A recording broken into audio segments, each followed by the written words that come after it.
Hello friends, welcome back to study कर। मैं हूं आपका दोस्त प्रभाकर। डेली करंट अफेयर्स की सीरीज में आपका बहुत बहुत स्वागत है। आज हम डिस्कस करेंगे आपके साथ 24 फरवरी 2022 से related most important current affairs. Lecture बहुत ही इंपॉर्टेंट है, लास्ट तक सुनिएगा। लास्ट में आपसे कुछ क्वेश्चन पूछे जाएंगे, तो उन क्वेश्चन के आंसर आपको कमेंट बॉक्स में जरूर देना है। दोस्तों, जब आप कमेंट बॉक्स में क्वेश्चन के आंसर देते हैं तो इससे आपका मेमोरी पावर और आपका जो कॉन्फिडेंस है, ये दोनों बढ़ते हैं। दोस्तों, अगर आप किसी भी कॉम्पिटिटिव एग्जाम की तैयारी कर रहे हैं तो उसके लिए आप हमारे चैनल को फॉलो कर लें और बेल आइकन जरूर दबा लें, जिससे आपको सबसे पहले समय पर नोटिफिकेशन मिल सकेगी। अगर आपको इस लेक्चर का पीडीएफ चाहिए तो पीडीएफ के लिए हमारे टेलीग्राम चैनल को ज्वाइन कर लीजिएगा, लिंक है डिस्क्रिप्शन बॉक्स में। हमारे जितने भी सोशल मीडिया प्लेटफॉर्म हैं उन पर भी आप हमें फॉलो कर सकते हैं, सभी का लिंक डिस्क्रिप्शन बॉक्स में दिया गया है। आप हमें हमारे सोशल मीडिया प्लेटफॉर्म पर भी फॉलो कीजिएगा। इसके अलावा आप हमसे व्हाट्सएप के माध्यम से भी संपर्क कर सकते हैं। व्हाट्सएप नंबर है 8602319713। चलिए फ्रेंड्स, पहला क्वेश्चन डिस्कस करते हैं। इंपॉर्टेंट क्वेश्चन है, ध्यान से सुनिएगा।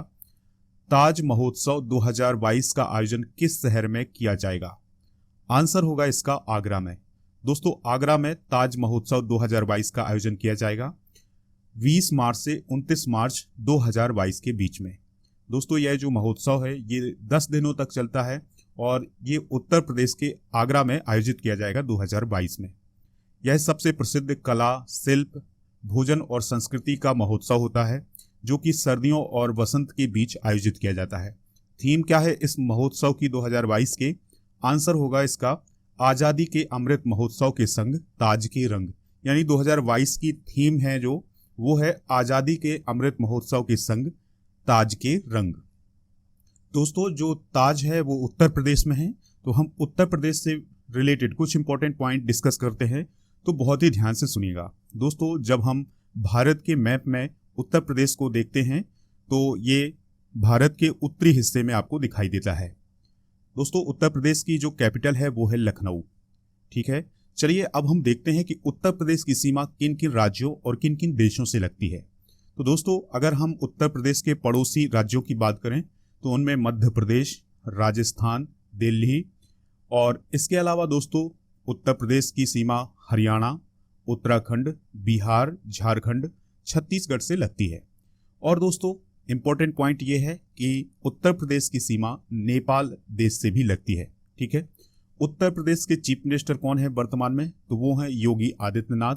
और गवर्नर कौन है दोस्तों? तो याद रखिए, गवर्नर है आनंदीबेन पटेल। कौन है दोस्तों? आनंदीबेन पटेल। इंपॉर्टेंट पॉइंट है, नोट जरूर करिएगा। चलिए फ्रेंड्स, अगला क्वेश्चन डिस्कस करते हैं, ध्यान से सुनिएगा। भारत और ओमान की वायुसेना के बीच द्विपक्षीय हवाई अभ्यास किस वायुसेना स्टेशन में आयोजित किया गया?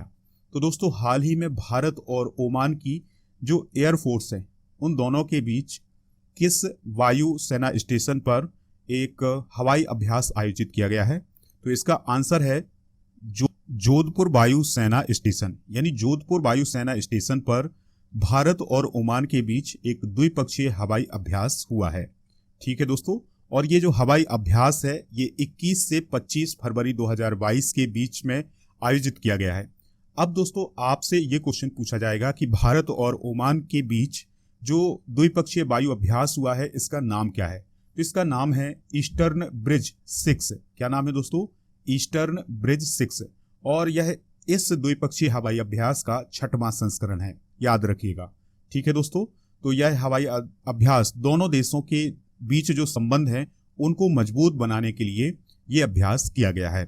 दोस्तों, बात आई है ओमान की, तो चलिए हम ओमान की जियोग्राफी को भी समझते हैं और ओमान के बारे में जो कुछ इंपॉर्टेंट पॉइंट है उनको डिस्कस करते हैं।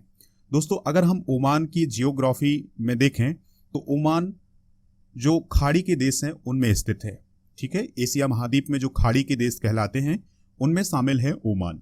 दोस्तों, ओमान के पड़ोसी देशों की बात करें तो ओमान के पड़ोसी देशों में Yemen, Saudi Arabia, United Arab अमीरात। ठीक है, और ओमान की राजधानी जरूर याद रखिएगा, ओमान की राजधानी है मस्कट। क्या है दोस्तों? मस्कट है। ओमान के अगर हम नॉर्थ में देखें तो गल्फ ऑफ ओमान है, और इसके अगर हम पूर्व में देखें दोस्तों तो अरेबियन सी है। ठीक है, ये कुछ इंपॉर्टेंट पॉइंट हैं ओमान से रिलेटेड, इनको आप नोट कर सकते हैं। चलिए फ्रेंड्स, अगला क्वेश्चन डिस्कस करते हैं, इंपॉर्टेंट है, ध्यान से सुनिएगा। प्रधानमंत्री की आर्थिक सलाहकार परिषद में पूर्णकालिक सदस्य के रूप में किसे नियुक्त किया गया है? आंसर होगा इसका संजीव सान्याल। यानी दोस्तों संजीव सान्याल प्रधानमंत्री की आर्थिक सलाहकार काउंसिल या परिषद में पूर्णकालिक सदस्य के रूप में नॉमिनेट किए गए हैं, यानी नियुक्त किए गए हैं। ठीक है दोस्तों, याद रखिएगा। तो जो संजीव सान्याल हैं वो एक भारत के प्रसिद्ध अर्थशास्त्री हैं। इसके अलावा वो एक प्रसिद्ध इतिहासकार भी हैं। ठीक है, सान्याल अभी वर्तमान में वित्त मंत्रालय के प्रमुख आर्थिक सलाहकार के रूप में काम कर रहे हैं। दोस्तों सान्याल फरवरी 2017 में मुख्य आर्थिक सलाहकार के रूप में वित्त मंत्रालय में शामिल हुए थे।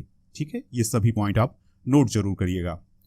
अगला प्रश्न है, हाल ही में मलयालम फिल्मों की किस प्रसिद्ध अभिनेत्री का 74 साल की उम्र में निधन हो गया है? तो उनका नाम है दोस्तों KPSC ललिता। क्या नाम है दोस्तों? KPSC ललिता। तो प्रसिद्ध मलयालम अभिनेत्री है KPS ललिता, जिनका 22 फरवरी 2022 को निधन हो गया है। और उनकी उम्र कितनी थी दोस्तों? 74 वर्ष थी। KPS ललिता का जन्म 25 फरवरी 1948 को कायमकुलम में हुआ था। बचपन में उनका नाम माहेश्वरी अम्मा था, लेकिन लोग उन्हें KPS ललिता के नाम से जानते थे। यानी उनका जो लोकप्रिय नाम है वो है KPS ललिता। उन्होंने 550 से ज्यादा मलयालम और तमिल फिल्मों में काम किया है। ठीक है, ये सभी पॉइंट आप नोट जरूर करिएगा। अगला प्रश्न है, किस देश ने अपनी पहली हाइड्रोजन से चलने वाली ट्रेन लॉन्च की है? तो इस क्वेश्चन का आंसर होगा जापान। यानी दोस्तों जापान ने हाइड्रोजन से चलने वाली ट्रेन को लॉन्च किया है। अब ये जो ट्रेन है दोस्तों हाइड्रोजन से चलने वाली, यह ट्रेन मार्च में इसका परीक्षण किया जाएगा। यानी इस ट्रेन का मार्च में परीक्षण किया जाएगा। अभी केवल इसको लॉन्च किया गया है। ठीक है दोस्तों, और यह जो लॉन्चिंग है ये जापान के 2050 तक कार्बन न्यूट्रल बनने के लक्ष्य की दिशा में एक कदम के रूप में देखा जा रहा है। इस ट्रेन को पूर्वी जापान रेलवे ने हिताची और टोयोटा मोटर कॉरपोरेशन के सहयोग से विकसित किया है। ठीक है, ये सभी पॉइंट आप याद जरूर रखिएगा। दोस्तों बात आई है जापान की, तो जापान के बारे में कुछ इंपॉर्टेंट पॉइंट डिस्कस करते हैं। थोड़ा आप बहुत ही ध्यान से सुनिएगा। दोस्तों जापान की अगर हम बात करें तो यह एशिया महाद्वीप में आता है। ठीक है, इसकी राजधानी क्या है? तो इसकी राजधानी है टोक्यो, जहां पर टोक्यो ओलंपिक 2020 का आयोजन किया गया है।